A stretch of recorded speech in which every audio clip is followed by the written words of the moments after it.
ते वयस्कर आहेत, त्या ज्येष्ठ आहेत, त्यामुळे मी त्यांना एवढीच सदिच्छा देईन की गेट वेल सून.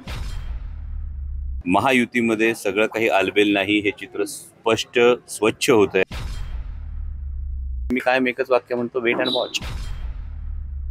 काय सांगाल, तुम्ही विवाह सोहळ्यात सहभागी झाला होता, यावरती आढळराव पाटील यांनी टीका केली की सुखात सहभागी होत असताना असं नौटंकीपणा करणं योग्य नाही. पराभूत मानसिकतेतून एखाद्या व्यक्तीची होत असणारी चिडचिड आपण समजू शकतो. ते वयस्कर आहेत, त्या ज्येष्ठ आहेत, त्यामुळे मी त्यांना एवढीच सदिच्छा देईन की गेट वेल सून. तुमच्या लोकसभा आज महायुतीची बैठक होते चाकण येथे, महत्वाची, त्याबाबत काय सांगाल? जे आता चित्र समोर दिसतंय की ज्या पद्धतीनं महाविकास आघाडीला आदरणीय शरदचंद्रजी पवार साहेब, माननीय उद्धवसाहेब ठाकरे यांच्या विचाराला जो उत्स्फूर्त प्रतिसाद हा संपूर्ण महाराष्ट्रात दिसतोय, त्याच पद्धतीनं शिरूर लोकसभा मतदारसंघामध्ये दिसतोय.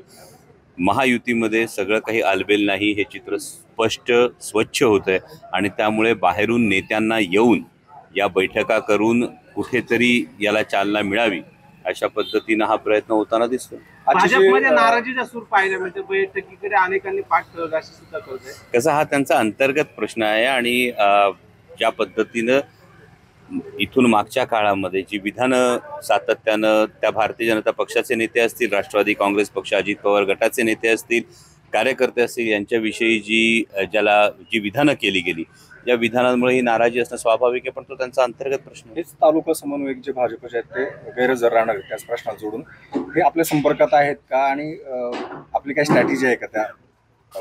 माझ्या संपर्कात सगळेजण कायम असतात, त्यामुळे स्पेसिफिक कुणाचं नाव घेणं उचित ठरणार नाही आणि येणाऱ्या भविष्यकाळात या गोष्टी कळतील. मी कायम एकच वाक्य म्हणतो, वेट अँड वॉच. देश विदेशातील प्रत्येक घडामोडींचे लाईव्ह अपडेट मिळवण्यासाठी आता साम टीव्हीच्या सर्व सोशल मीडिया प्लॅटफॉर्मला लाईक, फॉलो आणि सबस्क्राईब करा. तसंच सर्व नोटिफिकेशनसाठी बेल आयकॉन प्रेस करायला विसरू नका.